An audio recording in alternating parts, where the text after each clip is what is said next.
Le journal vous est présenté par Lénaïque Monnier. Bonjour Lénaïque. Bonjour Dimitri, bonjour à tous. Les colonnes de chars russes ne se trouvent plus qu'à une quinzaine de kilomètres de Kiev, mais la capitale ukrainienne continue de résister. Bonjour François Delabarre. Bonjour. Vous avez pu sortir un petit peu de Kiev justement hier, vous étiez précisément à Irpin, c'est la grande banlieue, et là vous y avez rencontré des soldats russes, une séquence assez lunaire. Racontez-nous cette conférence de presse très théâtralisée. Alors hier, l'agence Interfax, une agence de presse, nous a invité à une conférence de presse avec des prisonniers russes. C'est un concept un peu étrange parce que les prisonniers normalement ne sont pas censés être interviewés.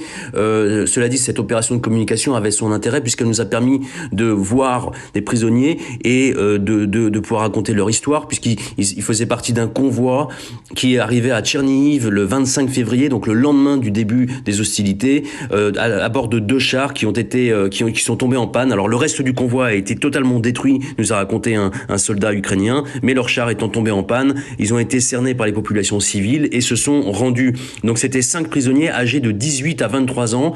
Le plus jeune a parlé de sa mère, ça c'est un grand classique. Quand les Ukrainiens arrêtent les soldats russes et qu'ils appellent leur mère, c'est très efficace. Il était très ému. Ils ont beaucoup critiqué évidemment Vladimir Poutine et se sont déresponsabilisés et ont accusé leurs responsables de les avoir envoyés en Ukraine sans les avoir avertis puisqu'ils ne voulaient pas de cette guerre. Merci beaucoup pour votre témoignage, François Delabarre, grand reporter à Paris Match.